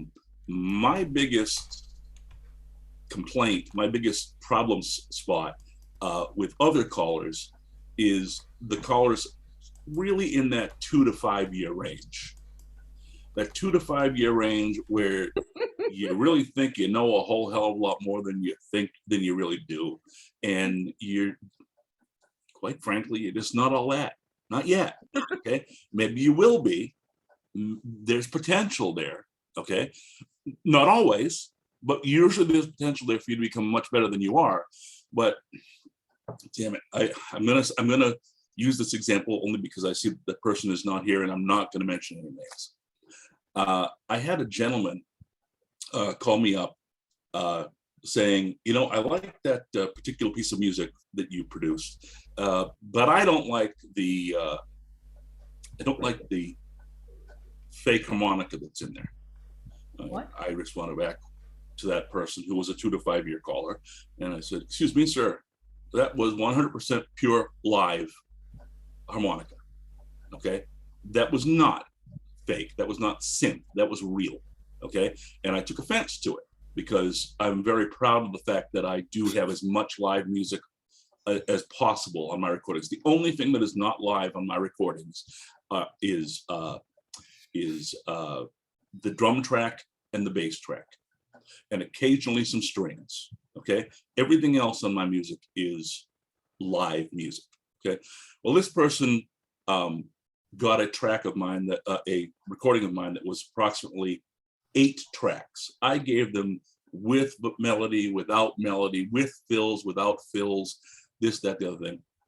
Okay, and this guy wanted a version of the song that didn't include one other thing that he was looking to not see or not hear. And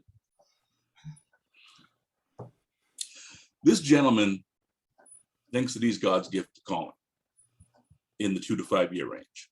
Okay, and quite honestly, I've heard him call. He's not remotely the caller that he thinks he is. Yet he felt that it was important enough for him to reach out to me and tell me that my recordings, even though I provided him 8 tracks, 8 different variations of the song, that wasn't enough because he wouldn't be heard singing to this particular song. Okay, because of the whatever the thing is that he didn't like in it. And it's like, dude, you really don't have a clue as to what sounds good and what doesn't sound good, because if you did, you wouldn't probably be singing this song in the first place. It's not you. It's not one that fits you well at all. And we have that same thing that happens to us with equipment. You know, I hear callers all the time. Well, you know, Hilton this, Hilton that, but you know something, nothing sounds as good as a Bose. Well, if you're sitting there and you're in a symphony hall with a Bose system surrounding you in every way, you're absolutely right. Okay, there is nothing that sounds as good as a Bose, but not for what we do. Okay, it's fantastic for crisp, clear listening of every single thing. Okay, but I don't care who you are. When you bring that Bose system and you put it into a local gymnasium, it doesn't sound the same as in a symphony hall. Okay, so what our equipment between Hiltons and Yak Stacks and things like that is, I've always described them as the best compromise equipment for what we do. Okay, is it the best sounding system in the world? No, it's not. Okay, but is it crisp and clear and easy for people to hear, better than most systems?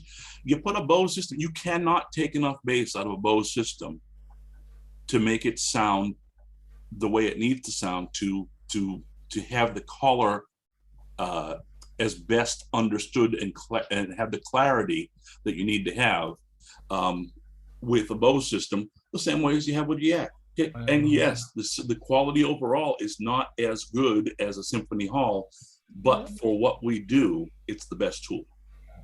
And I've had so many people say that, oh, gotta have the Bose, gotta have this.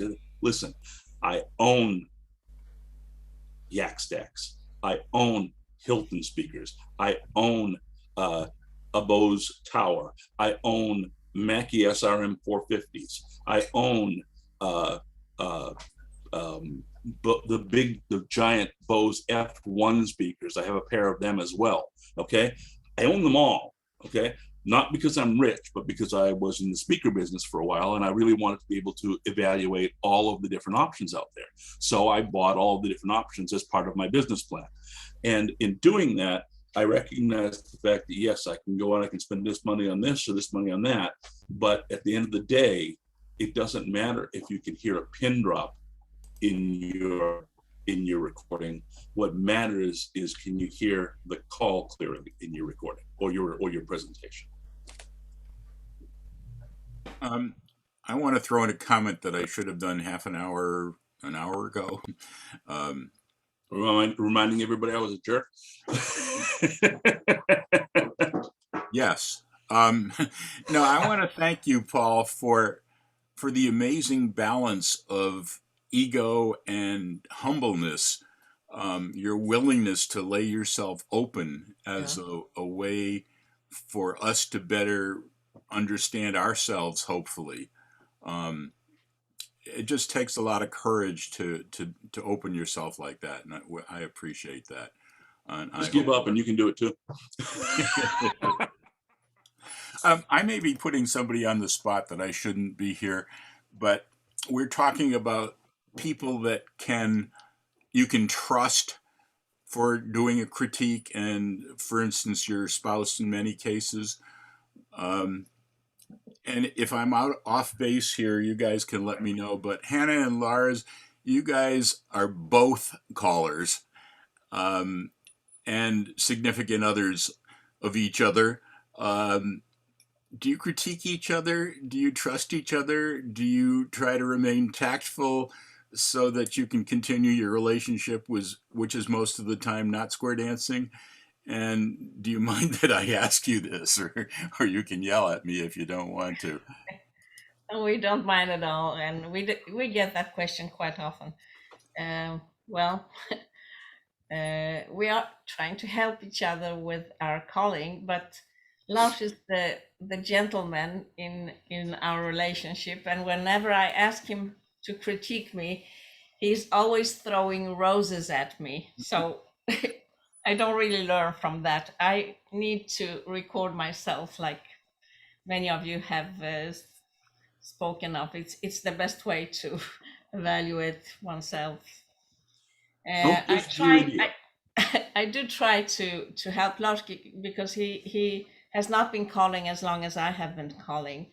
So I'm trying to give him ideas and stuff, and we have different kind of ways of looking at it. Like I like checkers and I like to push them, and Lars likes computer programs that I don't like particularly. So we are very different, but I still try to point him to some, give him some advices and stuff. But from his side, it's always the best. I'm the best caller ever. Sorry, Paul. That's because he's hoping to get lucky tonight. I think. But and listen, I also would like to say events, something. I would like to say something to Paul, because technically I would be in the States and I would meet you in person because I ordered some stuff from you, but the borders were closed, so we never got to get to the States. And I was looking forward to meet you. I bought a lot of your music when you started your productions that I enjoy very much. And I must say, I like you already. You'll get over that fast. But what I was going to say to you, Hannah, and to everybody here is, don't rely just on audio recordings of yourself. Okay, that video that I showed you with no faces and no music, I think more people can learn from that than they can from listening to themselves. Okay, because if you see what's happening on the floor as compared to what you're actually calling, you can really give yourself a better evaluation than just plain listening to that recording and say that recording, that sounded pretty good. Where other people were talking before about, a start through in a Zoom, okay, how it doesn't flow. You don't see that when you're listening to an audio of yourself, but when you do see it a video, all of a sudden you say, "Ugh, that was kind of ugly." Okay, so take advantage of both the audio and the video aspect of recording. It really does help. When I was starting out, there wasn't easy way to do video recording, not the way it is right now. And I strictly did audio. But if you get a chance to do video also, which is not that difficult these days, I strongly suggest one of the things you do is watch the video with the sound turned off, as Paul did with just the feet. You'll learn a lot just by not thinking what the calls are, but just seeing the movements of the dancers. Is it smooth? Are there stop and goes, etc.?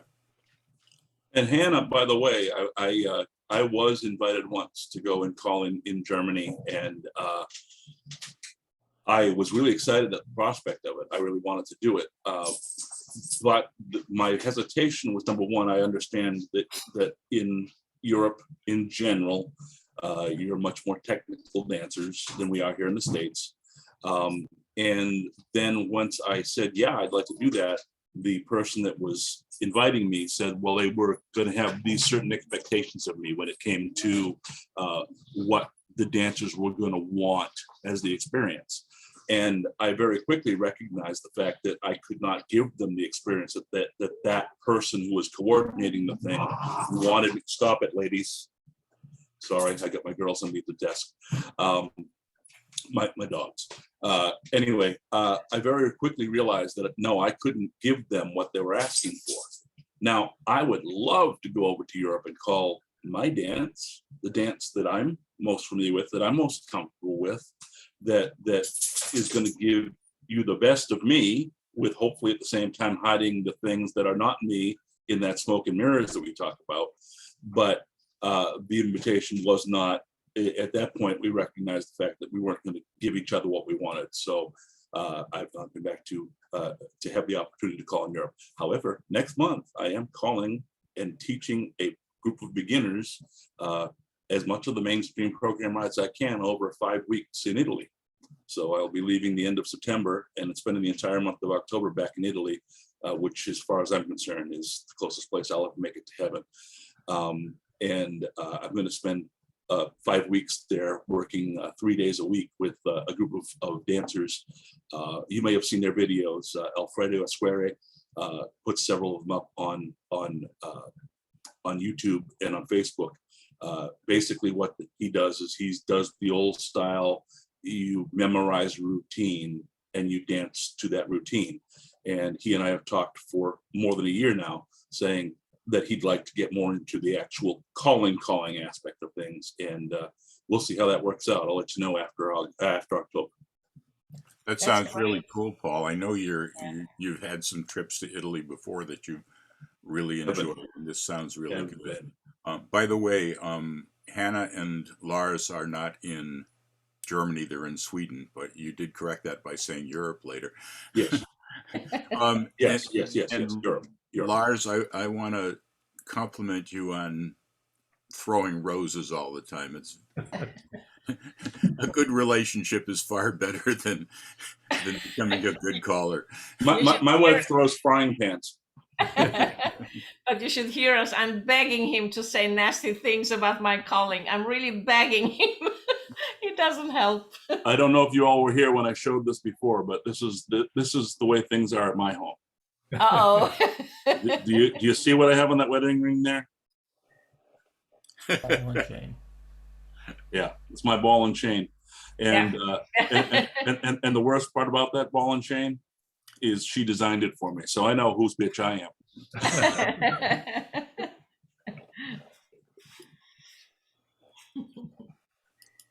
I believe Clark is. Go for it, Clark. I put a quote in the chat and also a pointer to a video I think I've mentioned before, which probably will have more than a few moments in it that could relate to people improving their calling abilities. I think very highly of this video. But one of the things that Randy had said is, you're in a really bad place when you're screwing up and nobody says anything to you anymore, because that means they've given up on you. And I think that relates to feedback also. If you're used to getting feedback from people, maybe other callers, just friends, maybe a couple of your experienced dancers or whatever, and after a while they kind of stop doing that, perhaps you're also in a really bad place because they've given up on you. I look forward to looking at the video, Clark. I've got it. I've saved the notes or the chat for looking at later. Paul, I told you the best doesn't come before it. Well, I'm wording this wrong, but the best part frequently comes in the conversation after the informal conversation afterwards. we generally have a good group here, which is great. Anyone else who hasn't spoken before that wants to? Oh, is that your hand, Lars? Because you haven't spoken. Go ahead. It's Hannah's hand. No, I just wanted to relate to what Clark said, because for me it was the other way around. When I was brand new caller, everybody was really very nice. The dancers were always saying how good I was, and I was really terrible, and I knew it, but they were so supportive. And it lasted for a couple of years or even longer, and then they stopped supporting me, and I was thinking, wow, what's happening? But they just got used to that I got better at it, so they stopped saying anything to encourage me. I haven't stopped. You haven't stopped. No. Helen. Okay, I haven't said anything today. I'm one of the new callers. I'm in a 2 to 5 year bracket, and I'm Swedish, which means that we don't think much of ourselves. We have a very hard time saying that we're good at anything. And we're not all that really good either, I think, of giving positive feedback. Hannah and Lars, you can say whether I'm wrong, but it's something we generally have a very hard time doing. I just as Hannah said in the beginning, I have a very supportive club, and they really had to sort of stand around waiting for me to think of calls to say and all this kind of thing in the beginning. Now I'm a teacher, and talking about strong points, I think that I'm a good teacher, and I think that my showmanship is okay, because I've had a job that sort of has taught me a bit of showmanship.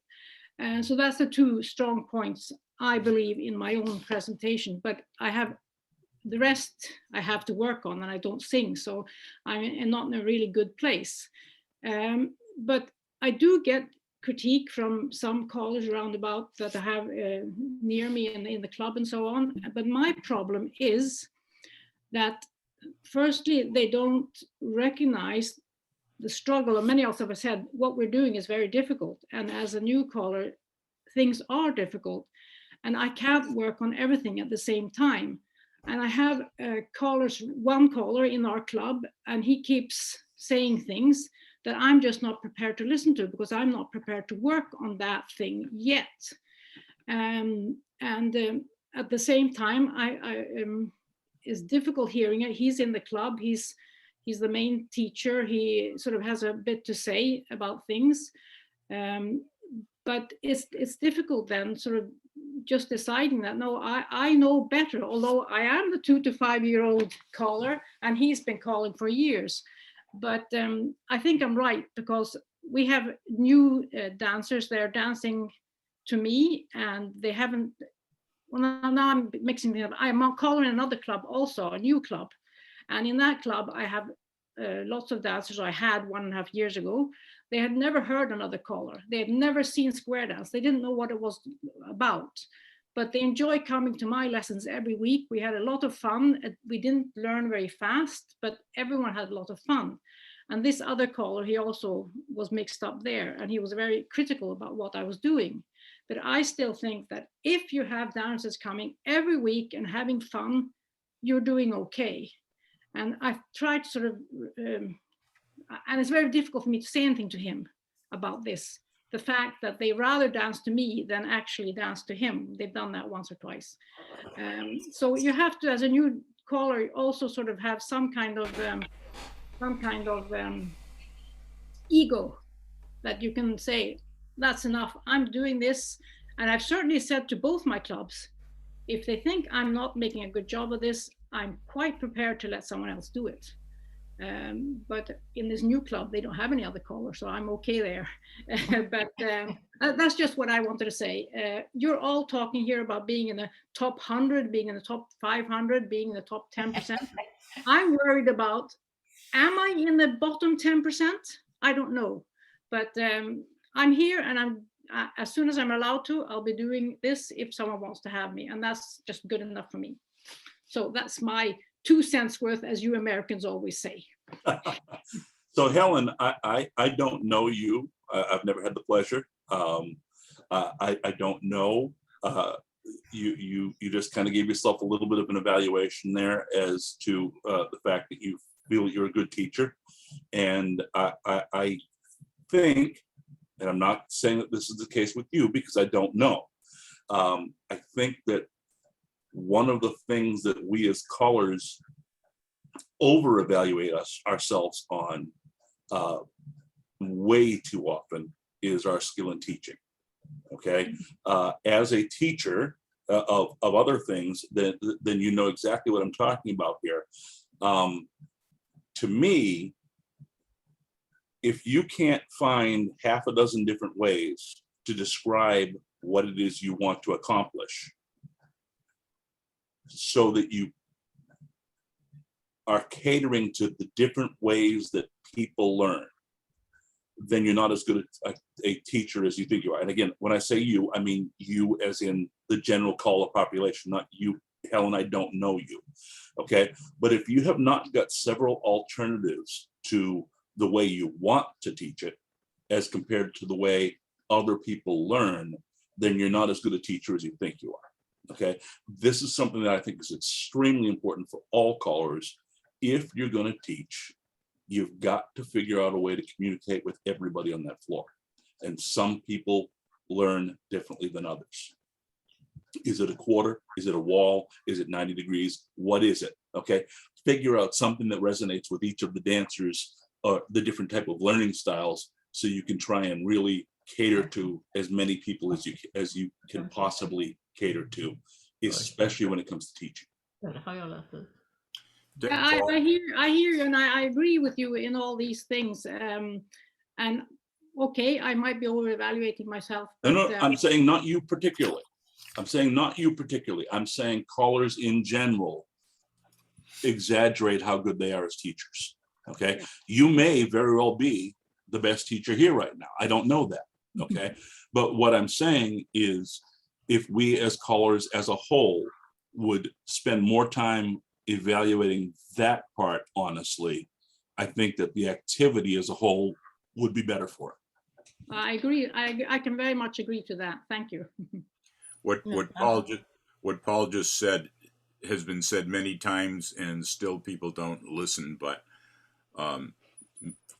different people have different learning styles, and if somebody doesn't get it, just saying it louder or louder than that the second or third time doesn't work. Learn people's learning styles and get them whatever it takes. Somebody was also saying something.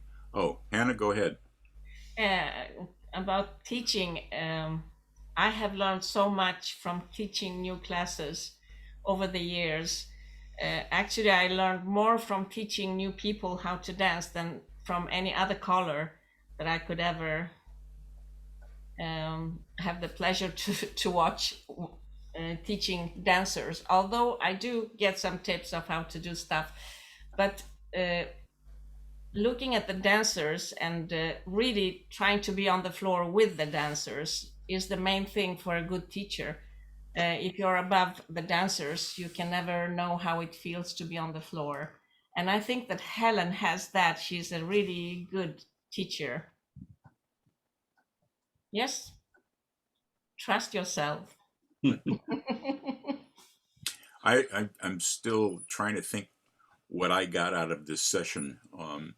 One of the things I really liked was when Brian Hodgkins in Australia said, not only tape yourself, but dance to yourself.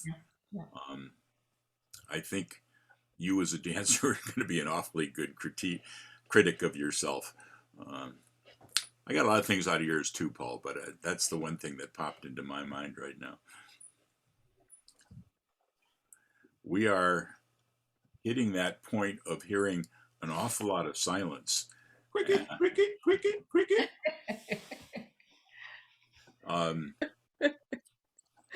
I think just a reminder, next week. That reminds me of Cote. What's that, John? Which one? Probably The Sound of Silence. There you go. But I'm thinking that I should put up together something called An Awful Lot of Silence and see what happens. I just happen to know where you can find that song. I keep intending to get it, but after hearing you and then Tony Oxidine do it, I'm afraid to try it. Oh, come on. Listen. There's you're never gonna out Tonio. That's not gonna happen. Nobody here is gonna out Tonio. I'm not gonna beat his Beautiful Noise. I'm not gonna beat his Carolina in the Pines. If I go to Tony Oxendine and I don't hear him do all 5 parts of I'll Be the One, I'm really ticked off that I did not get the full Tonio experience. Okay. That said, when Tonio gets up and does his I'll Be the One, and I follow it with my 16 tons or my Sound of Silence, then I can share the same stage and be proud of myself and proud that I did myself proud. And I think that everybody should do their best to do songs like Sound of Silence or Carolina Pines or whatever. But at the same time, you've got to find a song that's uniquely you. Okay, find a song that works for you and make that your signature song. Make that one. Okay, you almost want to get to the point where you get tired of somebody asking for the song. Okay, if you can get to that point, then you know you have really presented a great singing call, because they want it so much more than you do. Okay, I mean, heck, even Billy Joel stopped. He no longer performs. What's the name of that song? The one that they do all the wedding dances. Oh, You Are So Beautiful to Me. You are so beautiful to me, can't you see, blah, blah, blah, blah. He doesn't sing it anymore. He's tired of it. He's so sick and tired of that song, he's taken it off of his program. And while that still may be a favorite of yours and mine, it's no longer a favorite of his because he's so tired of the damn song. And that might end up be the case with some of the songs that you choose to do as well. You know, do I want to hear myself doing 16 tons again? Sometimes yes, sometimes no. You know, when somebody comes up and asks me to do More Than a Name on a Wall, I love that song. One of my 5 favorite songs of all time, not just in square dancing, but in music.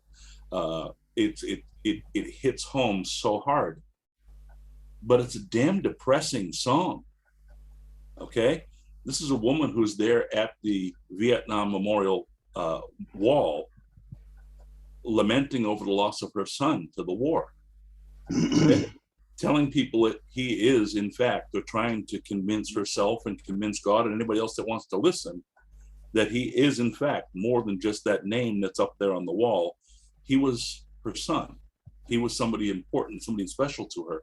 And when you get up and you sing that song, I did it at the National Convention this year, and I heard somebody say exactly that right next to me, sitting on the side, like, this was a downer. Okay, I sang the hell out of it, but it was a downer. So every once in a while, you got to kind of judge your situation and your crowd too. I had some good advice many, many years ago. Paul, you reminded me when you were working with Tony O or working at the National, or, you know, just working with another caller in general, or especially at a convention. When somebody does a great job, you know, climb the wall, rouser kind of thing, don't try to better them. Contrast them. Maybe hit a layback, you know, a croon a melody or something. You know, if they did so well, don't try to outdo them. Do a contrast. Do your own thing, because you'll make a much better impression. People may need to just relax a little. I probably told this story before. Paul, do you remember Tom Potts? Yes, absolutely. Tom used to tell this story about at the New England Convention, some guy had done a you know, climbing the wall type of song, did a great job of it.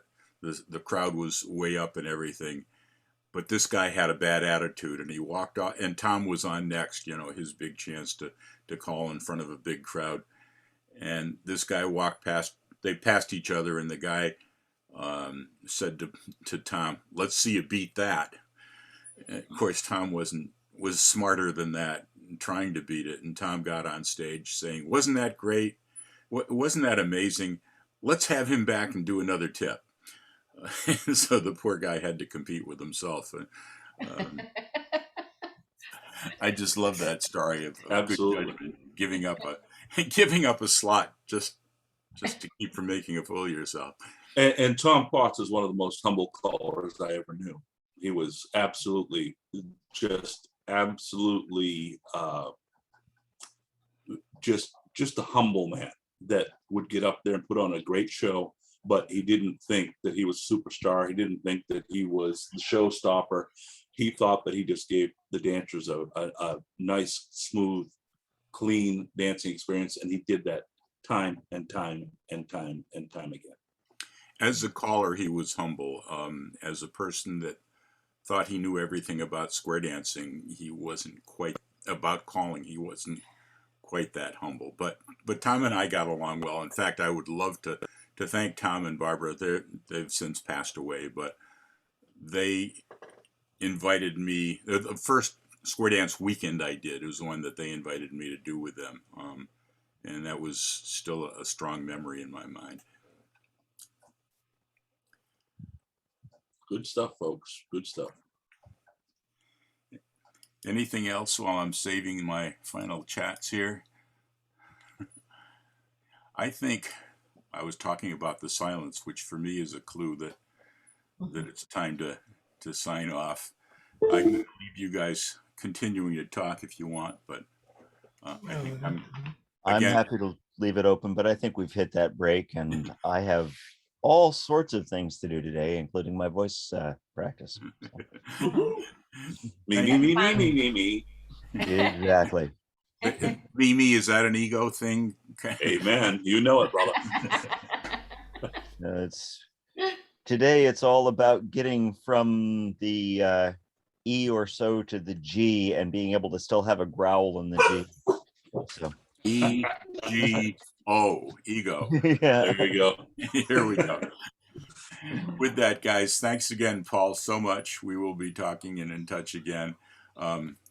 Thank you guys for being here. Thank you, Zoom and the pandemic, for allowing us to get together and get to know more people, as we talked about earlier. It's been great. Thank you for organizing this. Yes, thank you very much. Thank you. Thank you all. Thank you. Having me.